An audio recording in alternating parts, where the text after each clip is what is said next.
In the last class, we talked about how different problems in electromagnetism, in electromagnetic fields, are suited to different coordinate systems. So some problems are suited to rectangular coordinates, like like charges in a lattice arrangement.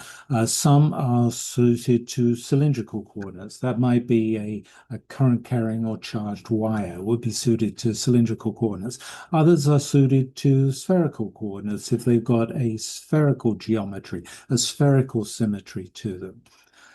So we want to be able to work in rectangular, cylindrical, and spherical coordinates to understand problems in electromagnetism and electromagnetic fields. In the last class, we introduced cylindrical coordinates. We talked about the cylindrical coordinate language, the cylindrical coordinate unit vectors. We talked about diff, grad, and curl, the ingredients of differential vector calculus in cylindrical coordinates. We talked about line, surface, and volume integrals and elements in cylindrical coordinates. And we looked at a particular example of a field that was simply expressed in cylindrical coordinates. Today's class, we want to do the same thing in spherical coordinates. I want to introduce spherical coordinates. What are they? They are r, theta, and phi, but we're going to discuss that. What are the unit vectors in spherical coordinates? What are the expressions for div, grad, and curl in spherical coordinates? And how do we write down line, surface, and volume integrals and line, surface, and volume elements in spherical coordinates? We're going to work through all of those things and at the end look at a simple example in spherical coordinates. We're very much doing the same, following the same path that we did for cylindrical coordinates last class. We're just following that same path for spherical coordinates this class. Okay, so on this slide, I have the coordinate system, rectangular coordinate system, the coordinate system that we know and we love. And on this slide, the x-axis is out of the screen.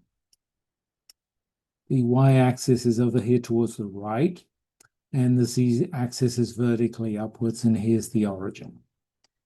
And on this slide, I'm going to be thinking about a field point, an interesting point, somewhere in space. And I'm going to be thinking about the vector, displacement vector, position vector from the origin to that field point. That I've called R, that's marked in red here.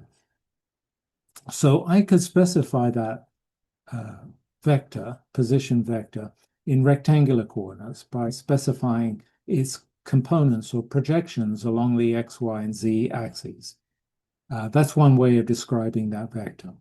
We're going to describe that vector now in spherical coordinates by describing its coordinates r, theta, and phi. And so that's our goal. And I'm going to work my way through describing what r, theta, and phi, starting with r, moving to theta, and moving to phi. And so let's just go ahead and do that. It's actually rather simple and straightforward to describe these. So r is simply this radial distance. That wasn't very radial, but this radial distance from the origin to the field point. So the length of this line is the r coordinate. This distance here is the r coordinate. The theta coordinate, theta is what we call the polar angle, and it's measured from this polar axis, I guess. It's measured in the away from that axis towards the xy plane, and actually will pass through the xy plane until it gets to the negative z-axis. So it varies from 0 through to pi, or 0 through to 180 degrees, and that's theta. And then phi, to imagine phi, imagine the projection of r onto the horizontal plane, the xy plane. So that projection is here.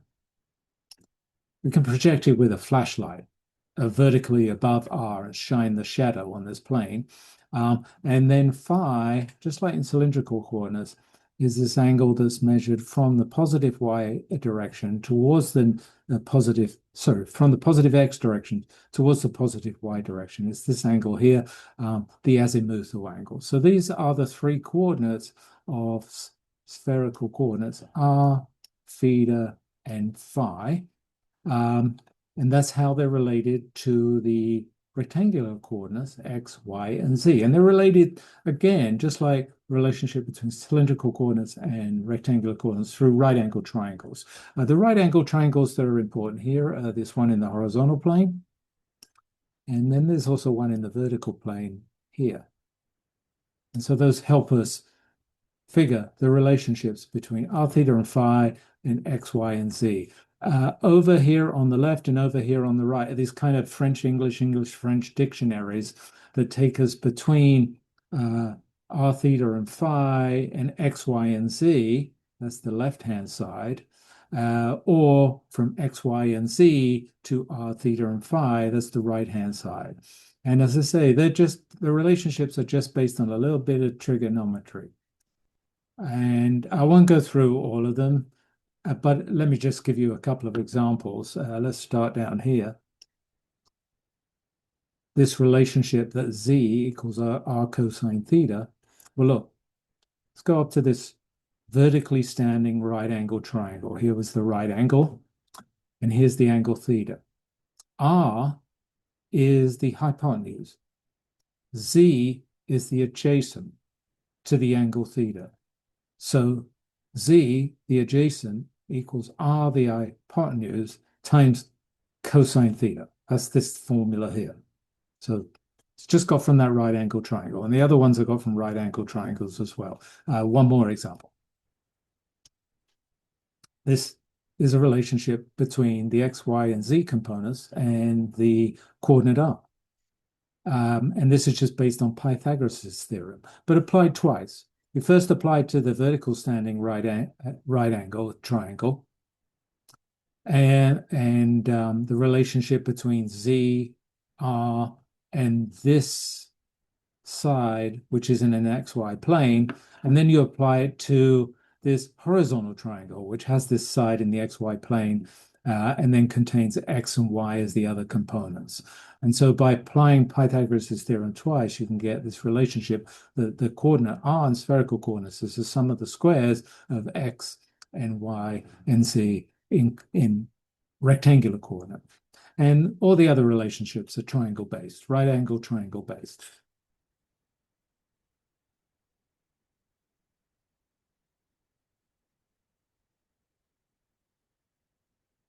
Okay, one thing that we use a lot in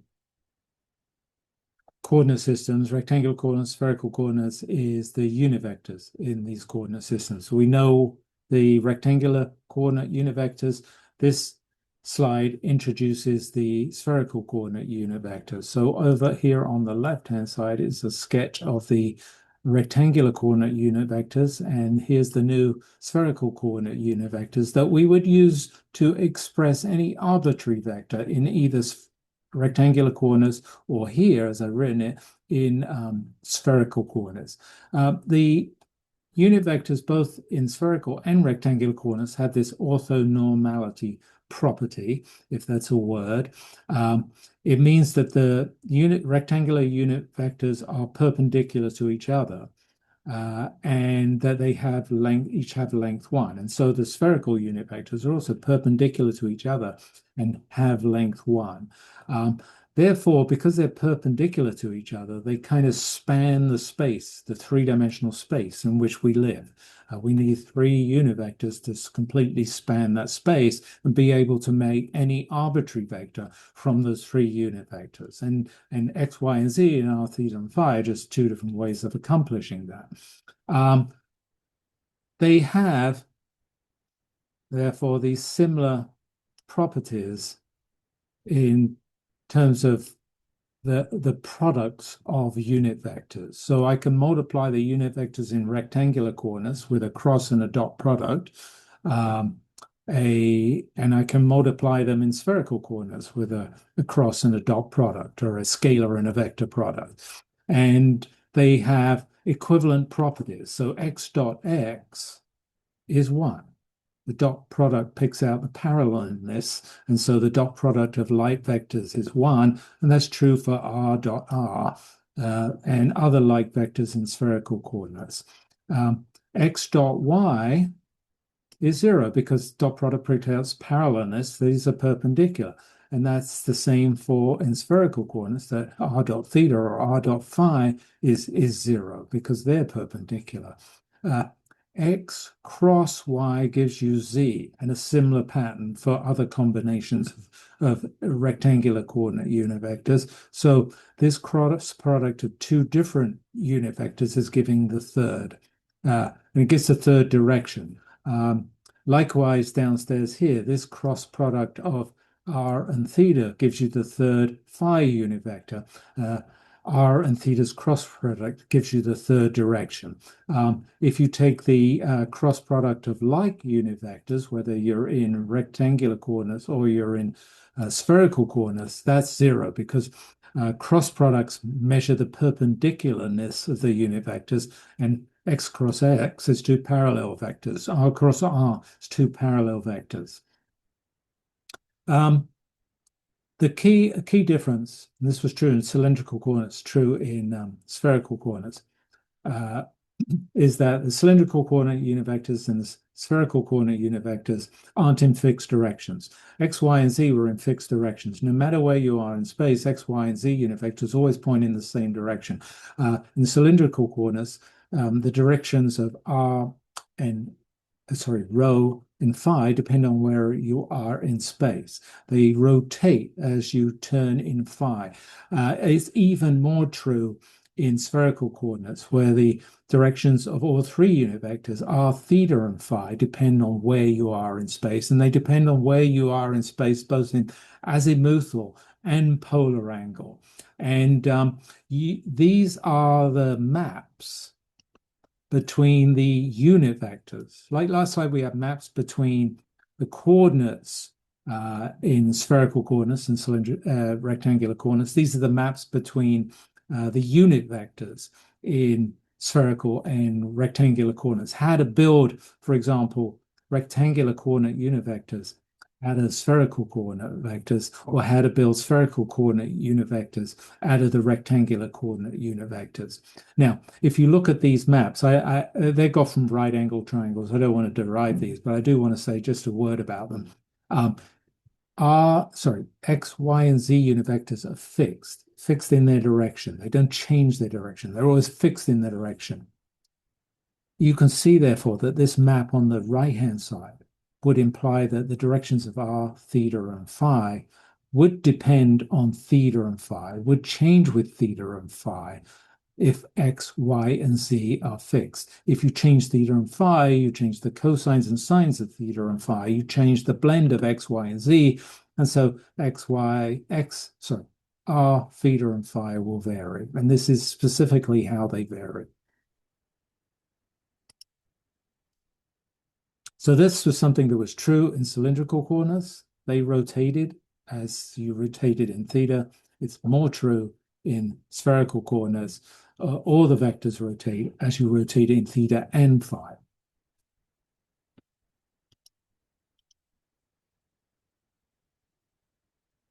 So in cylindrical coordinates, because the directions of rho and phi varied with phi, then the differential of the rho unit vector with respect to phi and differential of the phi unit vector with respect to phi were non-zero. That's completely foreign from rectangular coordinates. If you differentiate in rectangular coordinates, the x, y, z unit vectors with respect to x, y, or z, you're always going to get 0 because they're always in fixed directions. But if you differentiate in cylindrical coordinates, the rho or the phi unit vector with respect to the phi coordinate, you get non-zero differentials. And in spherical coordinates, because the spherical coordinate directions, unit vector directions, depend on both theta and phi, And because all three of them change with theta and phi, there's 6, 3 times 2, non-zero differentials of spherical coordinate unit vectors with respect to spherical coordinates. And I've listed those 6 here in this table. So in this table, on the left-hand side, these are the differentials with respect to theta. The coordinates vary with respect to theta, and these are the differentials with respect to phi. The coordinates vary with respect to phi. So, for example, dr d theta is equal to the theta unit vector. That really means that the change in r with theta is in the direction of theta. Dr d phi, the change in r with phi, is equal to sine phi, which also means that it's in the direction of phi, but it also depends, the size of the change depends on theta, and so on and so forth. I'm not deriving these, but we could derive these by differentiating the equations on the previous slide that relate that describe how the spherical coordinate unit vectors are related to the fixed rectangular coordinate unit vectors. We actually did this for cylindrical coordinates, where the number of unit vectors that varied was smaller, and they only varied with respect to one of the coordinates with respect to the phi coordinate. We derived these differentials. Here, there's too many of them for us to derive. There's nothing new we would get out of deriving it. We've seen how to derive them for cylindrical coordinates. So here I'm just quoting them as things that we might want to use, things that we might need to use in our problem solving.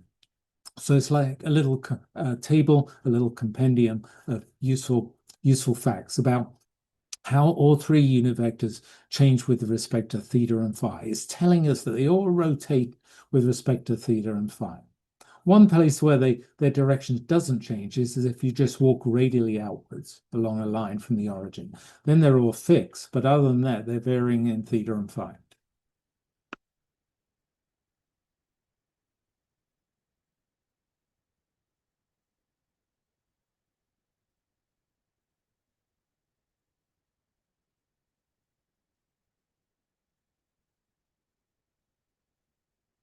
Okay.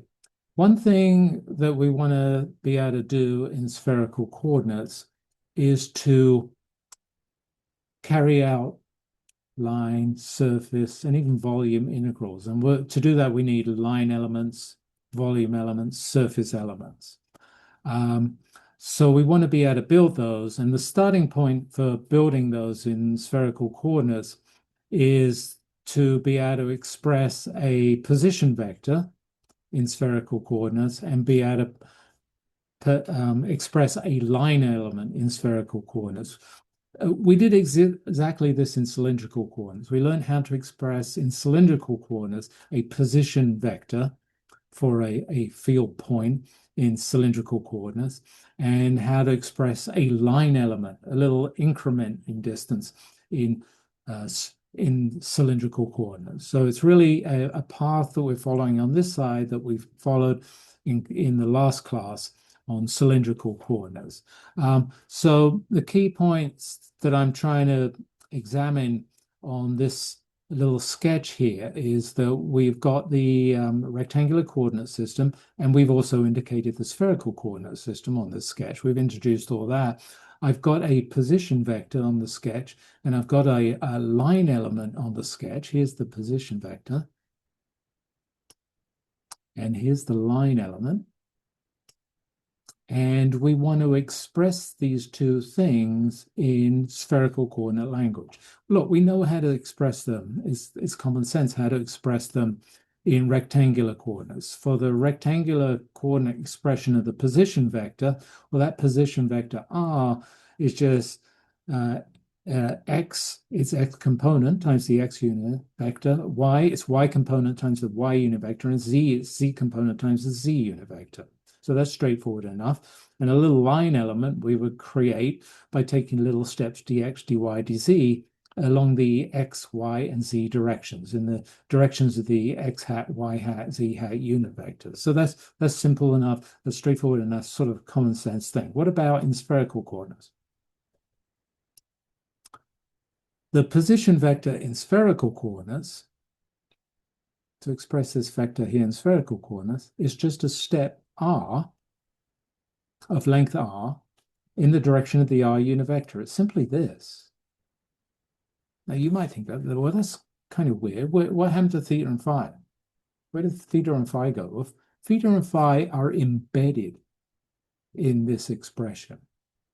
Just like I think it was the angle phi was embedded in the expression for the position vector in cylindrical coordinates. The angles here, the theta and phi, are embedded in this expression for the position vector in spherical coordinates. They're embedded in the r. Remember, the r can be written in terms of fixed rectangular coordinate unit vectors in terms of and sines and cosines of theta and phi. So the theta and phi's are in here, but they're not explicit. They're implicit in the r hat unit vector. But that's how we write the position vector in spherical coordinates. So that's interesting to see. This is how we write the line increment in spherical coordinates. So that there's, just like in the case of the line element in rectangular coordinates, there's a component in each of the three directions. It was dx, dy, dz. There's components in each of the three directions here, in the r direction, the theta direction, and the phi direction. The size of the components look a little more complicated, though. For dr, for r, the component in the direction of the r hat unit vector, that's pretty simple. That's just dr times r hat, the little increment dr times r hat. For theta, it's more complicated because when we take a step in theta, that's a step in the angle. That sweeps out a step in space, a distance in space. That's r d theta. We met this issue with cylindrical coordinates. So r d theta is the distance in space corresponding to a step in theta. And similar, but even a little bit more complicated, when we take a step in phi, when you take a step in phi, you're again sweeping out an arc. The arc that we're sweeping out in the case of a step in phi, d phi, actually has a radius r sine theta. And so this r sine theta d phi is the length of that arc. And so r d theta is an arc of a certain length in millimeters or centimeters. R sine theta d phi is an arc in millimeters or centimeters in these theta and phi directions, just like dr is a step in millimeters or centimeters in the r direction. And that's the line element in spherical coordinates. And this is key to building the surface elements and the volume elements.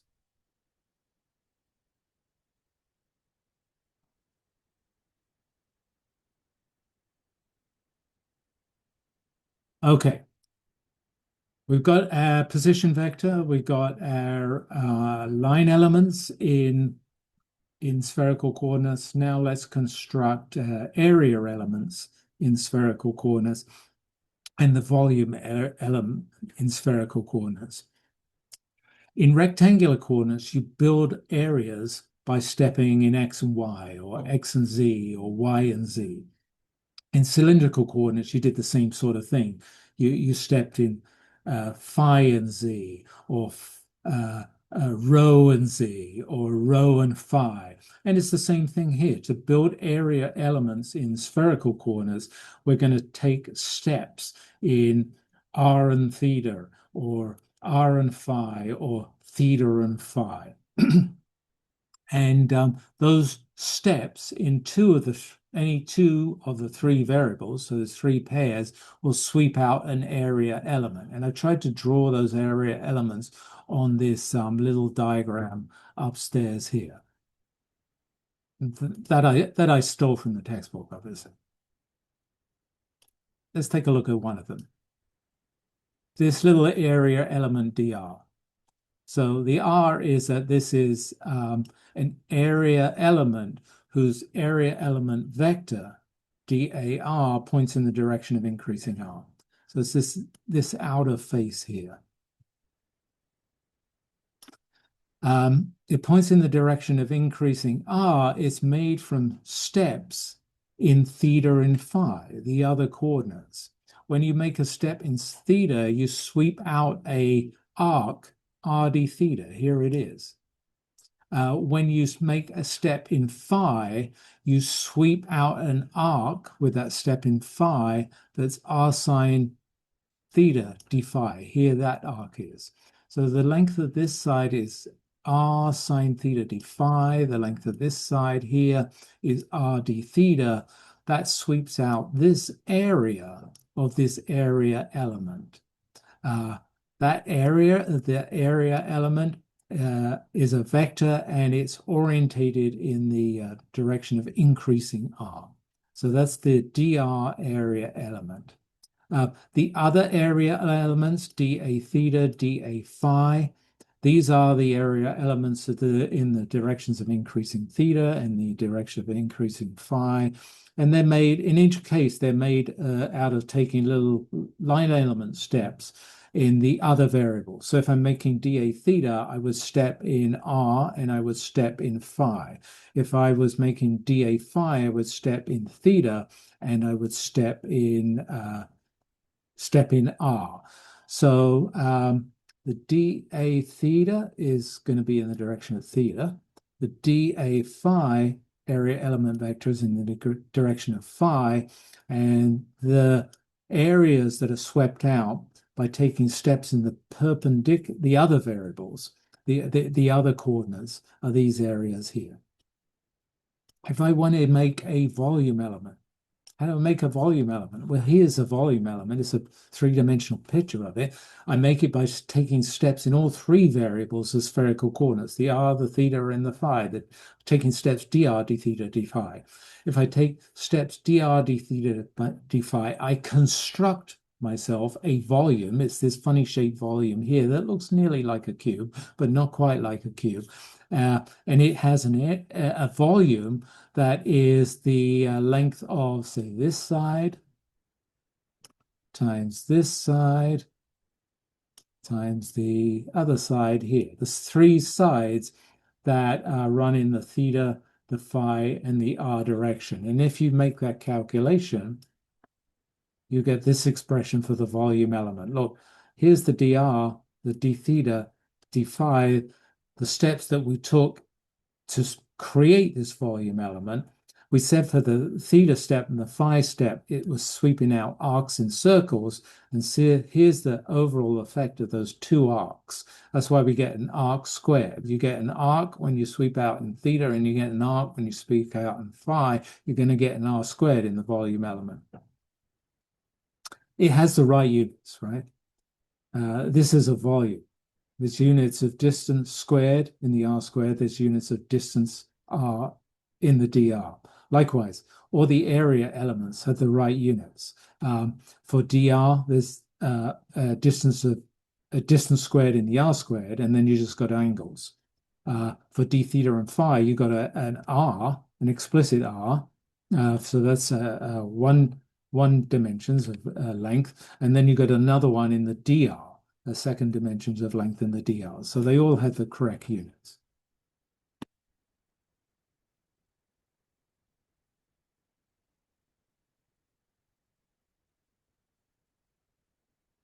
Okay, we want to be able to express div, curl, and grad in the language of spherical coordinates.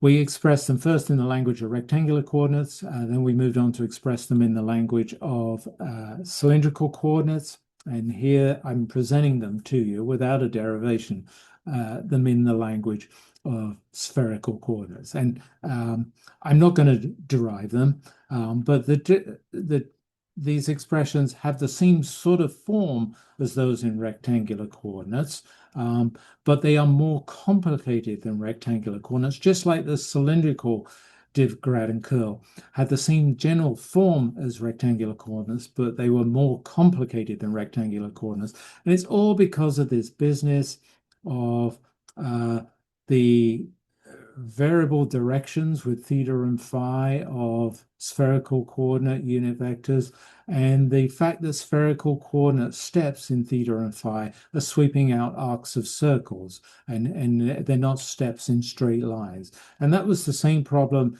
in cylindrical coordinates, where the rho and the phi unit vectors were rotated in space, and when we took a step in phi, it was a step in angle, not a step in displacement. So the complication is the same source, but just like the rotation of the unit vectors in spherical coordinates is more true than cylindrical coordinates. The complications in diff, grad, and curl in spherical coordinates is more true than in cylindrical coordinates. And I just want to walk through these three equations, just saying a few words about them. So let's start with the gradient.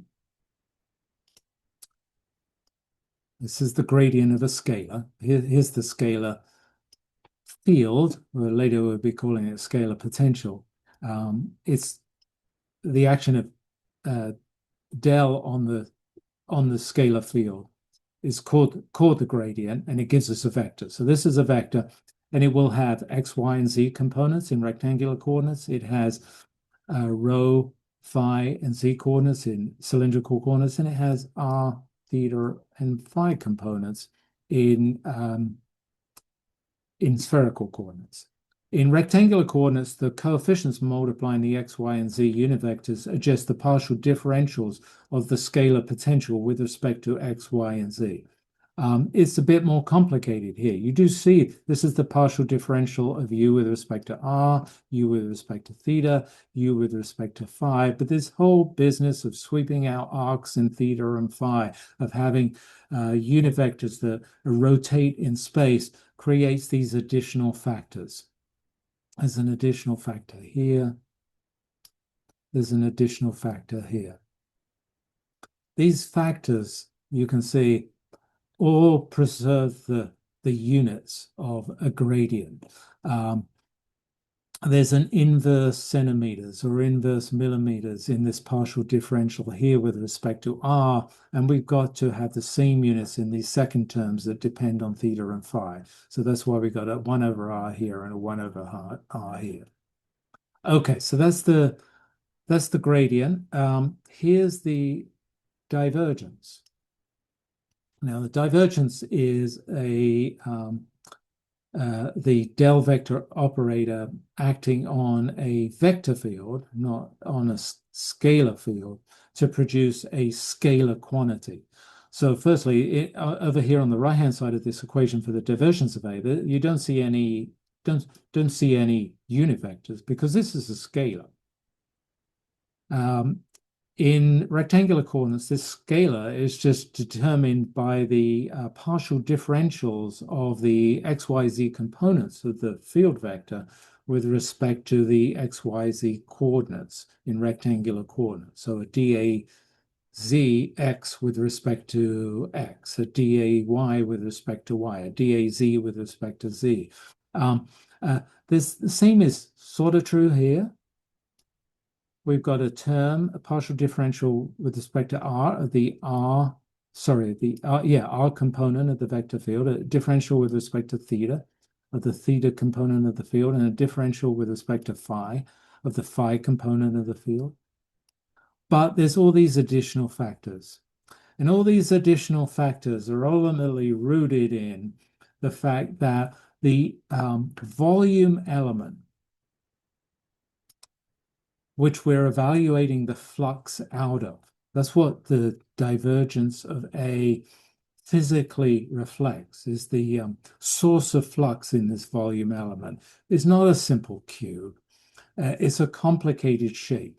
This face on the left-hand side over here that's kind of hidden is different in area from this face on the right-hand side, and you have to take that into account. This face up top, actually, is different in area from this face downstairs here. You have to take that into account. And these extra factors of r's and thetas and sine thetas, they're all taking account of that.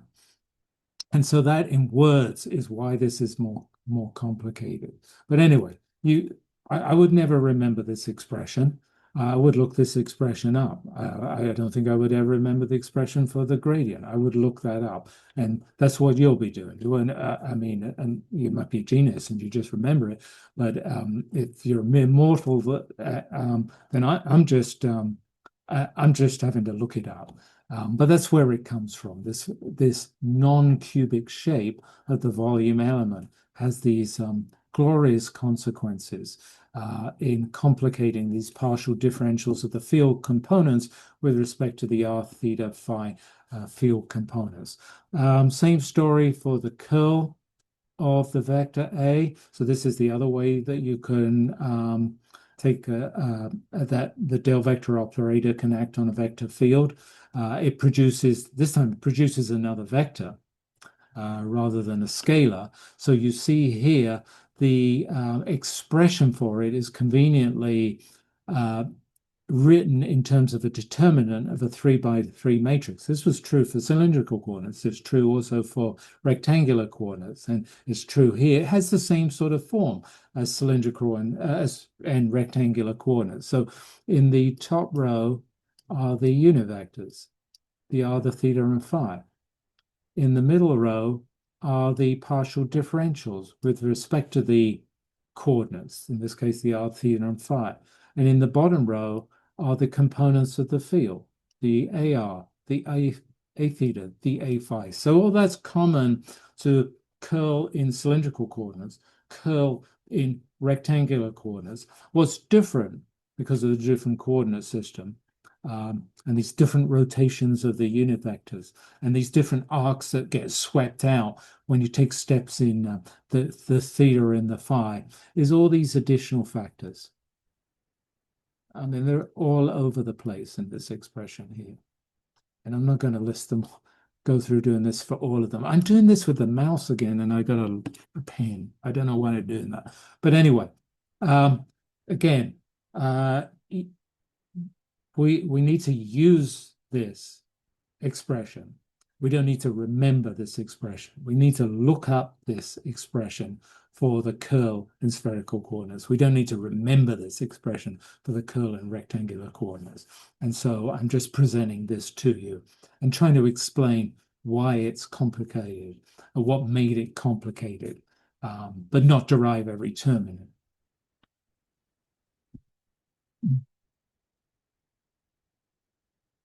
As an example, this is a simple example.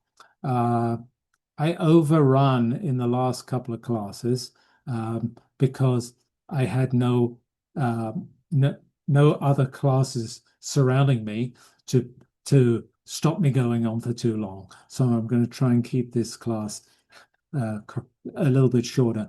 I just wanted to show you one example, very simple example of a field that is simply expressed in spherical coordinates. It's this field here, upstairs. It's a field that is just in the radial direction, so the direction of the r unit vector is the r unit vector, and it falls off with the square of the distance from the r unit vector. So this is just an example that's suitable for spherical coordinates. I didn't just invent it. You know, a point charge, well, that kind of makes a field like this. Point mass also makes a field like this. So, you know, this is a important type of field that appears in gravity and appears in electricity. And we'll just look at this as a simple example of a field with a spherical symmetry to it. I tried to draw it downstairs here by drawing the field vectors at different points. So firstly, if you look at this picture of field vectors drawn at different points, like this one here is the field at this point. This one upstairs here on the left is the field vector drawn at this point. I'm really trying to show two things. The field points in the direction of the r unit vector, so it points radially outwards from the origin. And the field is strong is larger if you're close to the origin, and it's weaker if you're far from the origin because of the r squared in the denominator here. So the further I go from the origin, the weaker this field gets, and it falls off the square of the distance. So this is the field I want us to think about, and it's naturally expressed in spherical coordinates. You don't want to write this in cylindrical coordinates, and you don't really want to write this in rectangular coordinates. You want to write it in spherical coordinates.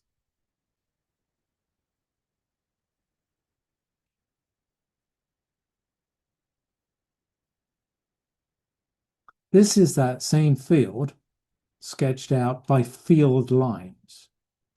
So remember, the field lines show through their direction, the direction of the field. The field lines show through how densely or loosely they're packed, the strength of the field. So the field is radially outwards from the origin. All the field lines point radially outwards from the origin, and the field is falling off with distance from the origin. Look, they're closely packed near the origin. The field is strong. They're loosely packed far from the origin. The field is weak. So this is a field line picture of this very simple field.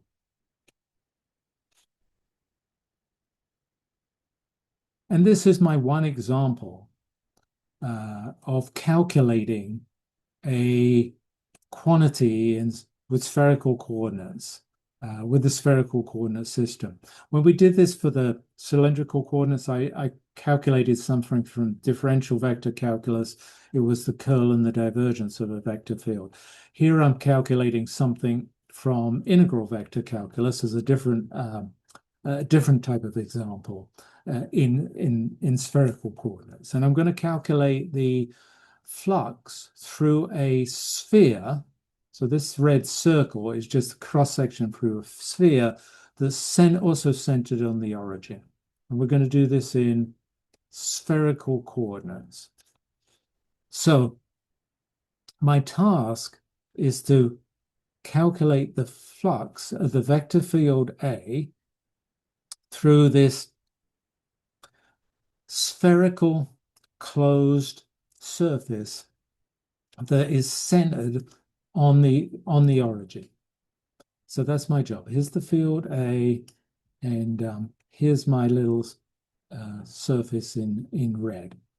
And so I'm going to calculate it, this guy here. It's not very clear, but this is a closed surface. It's made up of lots of little surface elements. They're all in the r direction. So imagine this. Here's one of these surface elements on the surface of this sphere. And you could imagine hundreds of these, thousands of these, millions of these layered over this spherical surface to make up this spherical surface. All of these, the little area element vectors, the dAs, are all pointing away from the origin. So they're all dArs in my spherical coordinate language. They all have a magnitude, dA, and they all point in the direction of the r unit vector. And so that's what I've written down kind of symbolically here. I think on a previous slide, I would have called this dAr times the r unit vector. And then here's the vector field, just written as a symbol. And, we want the component of the field that's perpendicular to the surface for when we're evaluating the flux. That means it's the component of the field that's parallel to the surface element vector. So we want a dot product here. Okay, then in one big step, I've expressed this all in my spherical coordinate language.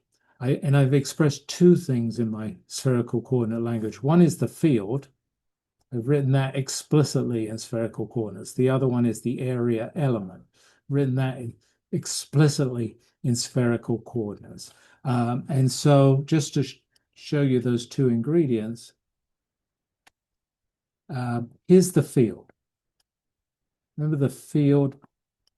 I'm again writing with the mouse and not with a pen, and I can't stop doing that. But here's the field A, and remember it's just r hat over r squared. I've now written uppercase R because this is a sphere of radius uppercase R that was specified in the problem here.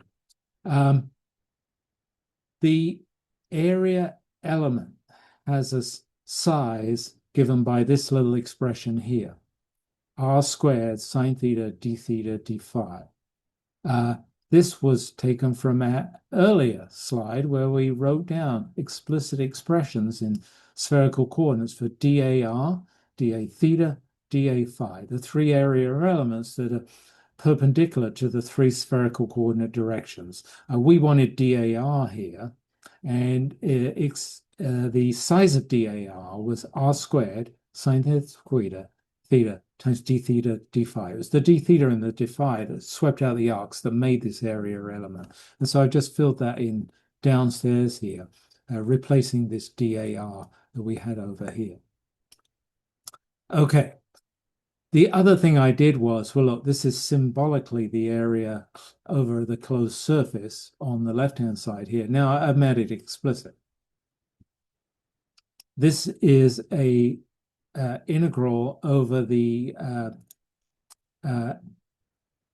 surface area of this sphere that is accomplished. I walk over the surface of this sphere through these variables theta and phi, and I'm going to integrate over theta and phi.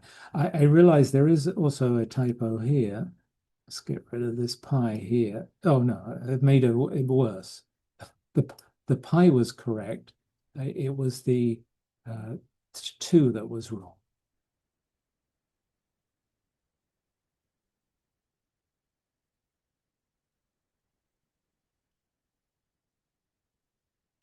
So when I integrate over theta and phi to make the entire sphere, the integral over phi, which is the azimuthal angle, is from 0 to 2 pi.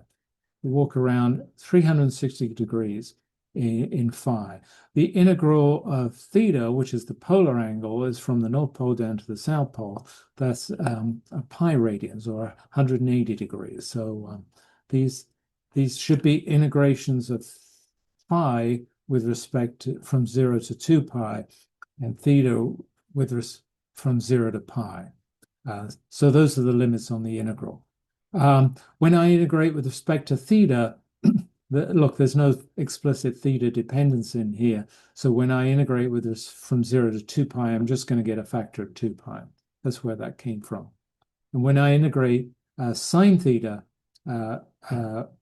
I'm going to get the integral of sine theta with respect to theta. That's going to be a cosine theta. And I've got then to evaluate that from the limits on cosine theta, on theta and cosine theta, which is 0 to pi. That's the polar angle. And so that's going to give me this factor here, which is 1 minus 1, cosine of 0 degrees, cosine of 180 degrees. That's give it overall a factor of 2. That comes up with a factor of 4 pi. So the flux of this field through this spherical surface we've discovered is 4 pi. And actually, it's interesting. You note that it doesn't depend on what the radius actually was, what R, uppercase R, actually was. Uppercase R could have been small. Uppercase R could have been very large. The flux through the small radius surface or the large radius surface is the same, 4 pi units in both cases.